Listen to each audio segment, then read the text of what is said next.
انا جالي عروض جامده جدا من الدوري الانجليزي ومن الدوري الايطالي وما رحتش طبعا. ليه؟ عشان كنت حابب اقعد في الزمالك.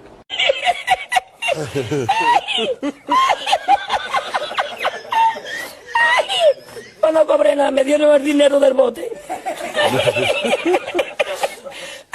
¿Había mucho dinero en el bote? Lo que قسما بالله العظيم جالي 3 فرق في الدوري الانجليزي. قولهم لمين؟ لا انا والله مش متذكر. me mandó por la noche, había bajado más el agua y por la mañana había subido. Cualquiera estaba unida a la paellera, ¿sabes? A lo mejor está en el barco ese del petróleo. En el Prestige. En el Petrillense. لا لا لا لا لا والنبي والله لا والله ده انت مش جالك في دوري الدرجه الثالثه، ده انت جالك في الدوري الانجليزي.